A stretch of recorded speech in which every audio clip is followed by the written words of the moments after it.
What's up, y'all? It's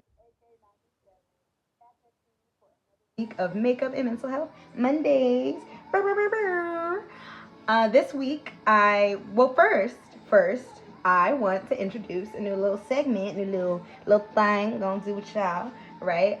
I want to do a temperature check at the beginning of our videos and tell you how I'm feeling. I would love to if you could drop in the comments and let me know how you feeling.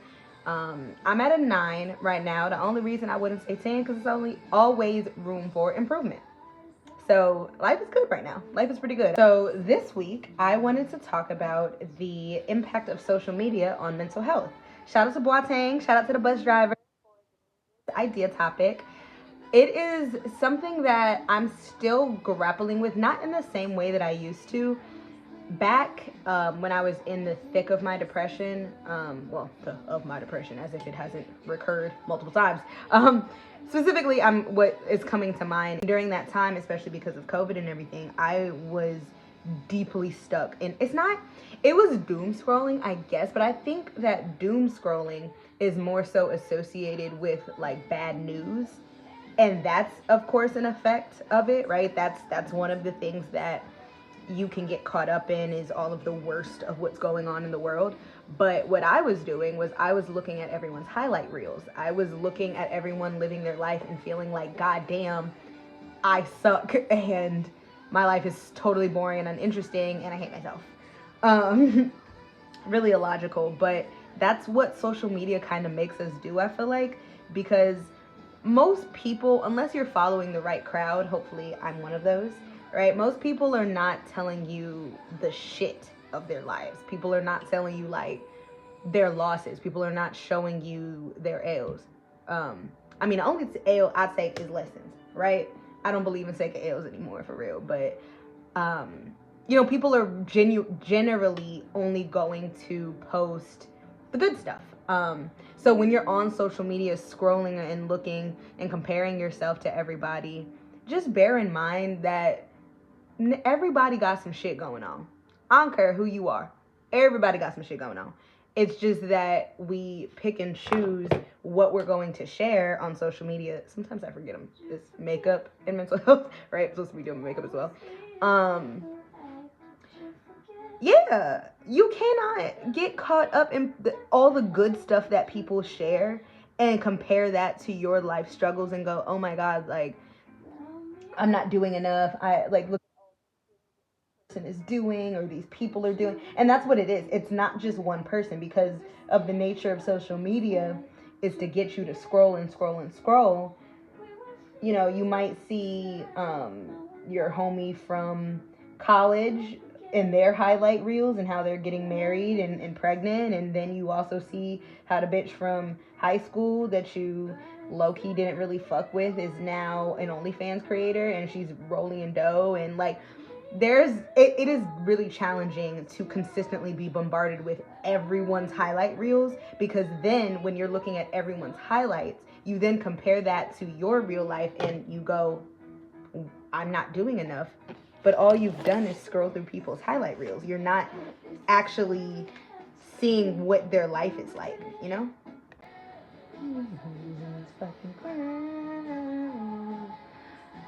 Do y'all want me to actually tell you what I'm doing while I'm doing my makeup? You let me know. Today I'm going to be going in with a couple of palettes. First, for my eyebrows, I'm going to be doing the Masquerade Mini by Juvia's. Most of my eyeshadow palettes are Juvia's Place, because if you know, you know. And if you don't know, this is me telling you. Juvia's Place. Very melanin friendly. Is black owned. Colors are hella pigmented, and the quality is just top tier across the board, whether it be eyeshadow, lip products. Complexion, I don't do a lot of complexion, as you can, like, if you watch these, you know that I don't really do a lot of the like full beat shit, so I can't really attest to that, but I've heard the complexion products are pretty good as well. But where was I? Just talking about the highlight reels and people, you comparing your life to everyone else's highlights.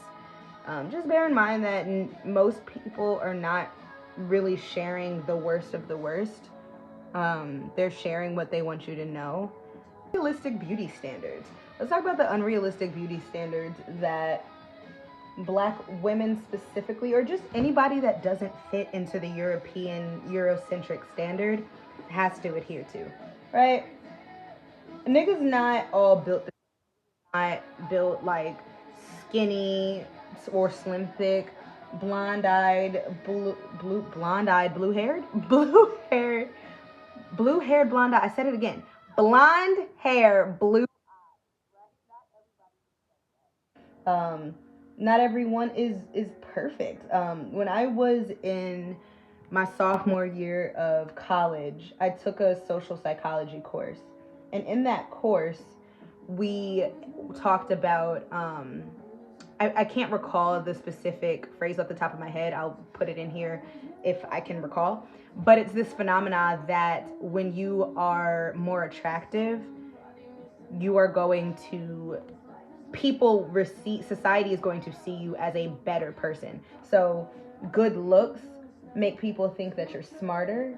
They make you more trustworthy. They make you a better friend. Like, people just associate positive qualities with good looking people. And if you've met a bad bitch with a stank ass attitude, or a fine ass nigga that, I hate niggas that think they bad bitches, but if you've met somebody that's but a dick, you know that that is not true at all. And then the converse of that is that we don't value, and when I say we, I'm talking societally, because I do the work to not adhere to the bullshit that society tells me. And because of that, I hope, not because of that, but I hope you're doing the same thing. But so when I say we, I'm just talking about society. But we think Instagram, TikTok, and Twitter are probably like the big three of the social media apps that people be using. And two out of three of those apps, you can use filters on your videos and pictures and stuff. And a lot of the filters are aimed at skin lightening or tanning, which is so maddening to me. It's like, y'all niggas want to that are deeply struggling with skin lightening as an issue. And even the other day, I was still, and I know that people use them for dark spots and shit, but let's be fucking for real. Like, if it's a whole fucking big ass tube of it, or like a skin lightening, like your whole shit, like your whole face, and that is not tea. That's not it. Apple, count your motherfucking days, because these storage bullshit that I've been dealing with is getting on my nerves. If anybody wants to buy me a new phone, I need at least what's the one? I have the 64 gigabytes, so whatever 8 carry the 128. If anybody wants to get me a 128 gigabyte phone, that would be amazing. I was talking about filters and how a lot of these, I think it started on Snapchat, but Instagram really made it worse, where you can see yourself in a completely different light. Like, it comes with contour and highlight and just the perfect features and the perfect everything. And I had we're no longer friends, but I had a friend who literally wouldn't take photos with me unless we had a filter on. And I was like, girl, it used to bug me, but then I also have a compassion for whatever she was going through, with that she did not believe that she looked beautiful without the filter, because she did. I never want to get to just talking about problems without offering a solution. So I would say, for curating your news feed, in order to not only be looking at perfection, follow people intentionally. Follow people that are down to earth. Follow people that are the bloopers. Follow people that are there to make you laugh, or a lot of therapy pages. If you don't know, I am pursuing my master's in social work, so I could be your new favorite Black, queer, BDSM, kink friendly, trauma informed therapist. So yeah, that's what I do. It's not easy. I do still see a lot of content that's perfect, and then the algorithm, right? That's something that's difficult to beat, because the algorithm is set up in a way where if you fall in line with certain beauty standards, the algorithm will push your content more. Um, so that's all of that being it's about being mindful. It's about being intentional. If that's what you want to do and you're tired of looking at the world through this perfectionist lens, then you have to do the work to make sure you diversify your feed and follow all different types of beauty. And fuck just beauty. Follow things that make you laugh and things that make you think, and just have a diverse the negative news overload, right? The doom scrolling. I am about to do something. I was listening to, I don't know if it's called Skin of My Teeth. Holy Fuck, I think is the name of the album. Demi Lovato's, the last project that she put out 2 years ago. So that's why I'm in my rock moment. And then I was looking at her. She did a rock cover of she did a bunch of rock covers of old songs. And it inspired me to do this dark, vampy look. I'm using the good old Jaclyn Hill palette from Morphe. This is old as fuck. If you know, you know. Looking busted as fuck, but it's the only black that I have. So that's why I'm getting into this. Negative news overload. So doom scrolling, just getting caught up in the worst of the worst. I know as it pertains to, I already don't like this. It's fine. It's part of the process. Trust the process. Last year, I was in a very bad depressive episode when the news about Palestine broke out. So earlier this year that I came out of that depressive episode, so I was doom scrolling for quite a bit last year and just looking at all of the horrors that were going on in the world. And it was really hard for me to look away because part of you feels like you have to be informed and you gotta stay in the know because, you know, that's the least we can fucking do about the world's issues. I'm not saying that spreading the news on social media is not important. However, if that is becoming too consuming, actually getting out in your community and volunteering, I know a lot of the time they, and if you don't have money, it's like, okay, well, I can use my platform.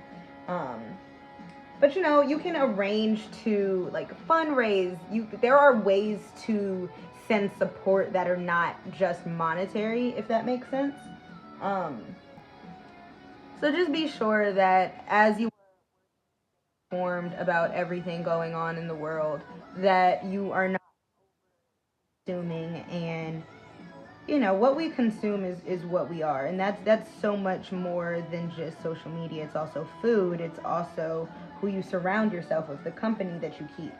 So be mindful of your consumption, I think, is really the point that I want to drive home here.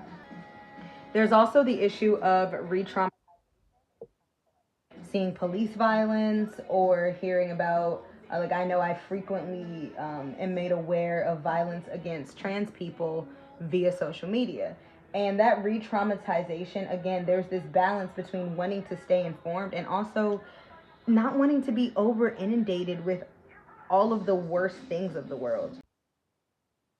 A good old social media cleanse is a fantastic way to kind of mitigate the impact that social media can have on us. If it's not that easy for you, like with me, I can't quite delete the apps altogether as I'm on this path towards being a content creator or whatever. However, app limits. If you have an iPhone, I'm not positive, y'all, but I know that iPhone limit feature. You have to create boundaries for yourself. You had to call back to episode 1, right? Yeah, boundaries are create for yourself, and it's not just boundaries aren't just about how others. You even have to have boundaries within your own self. You have to have boundaries between what like you want to consume versus what you want to create. And I saw a post the other day. I'm not quoting it directly, but essentially it was saying that when you're overwhelmed with the world, stop consuming and start creating. Draw. Technically, reading is consumption, but read. You can create and make bracelets, another jewelry, doing your makeup for fun. Color. There are so many things that we can do that are not just scrolling on these social media. Like, do something worthwhile. I'm sorry. That chronically scrolls and is I am chronically online, okay? I have been for the better half of my life.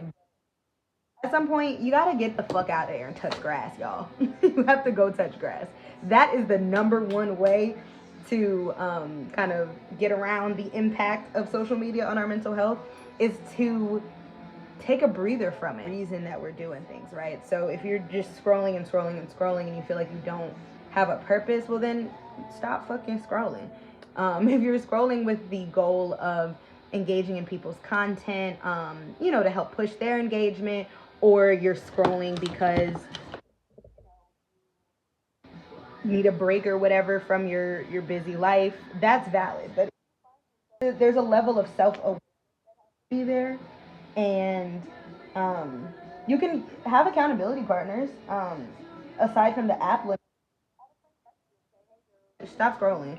Like, you done sent me 11 things on Instagram. I seen it. I love you, but I'm gonna need you to hop off the app. That's a fair thing to do. To call in your friends, to have some community accountability. Drop in the comments for mental health. I've only talked about the negatives, but maybe there's a positive impact you guys want to discuss.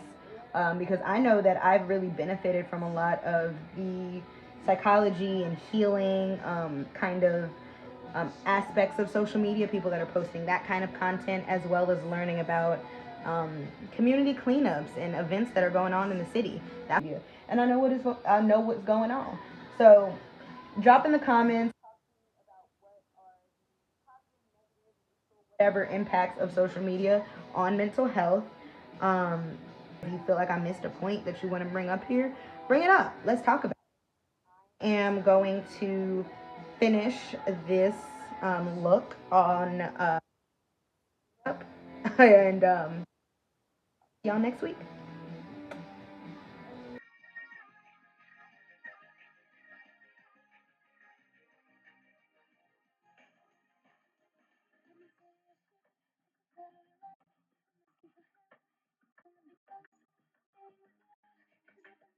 Final look with my crazy looking hair. I cut it because braids for the rest of the winter. Not the rest, just I'm gonna do braids. So I cut up the side because I ain't gonna talk about it too much. You won't see. But here's the look. Things. It's going for kind of like a gothic, vampy kind of situation. I don't really do dark eyes, but it eats. It's cute. I love it. I'm gonna have to come up with a little sign off, or I don't have that right now, so I'm gonna just say goodbye. But actually, see you later. I'm gonna see y'all next week.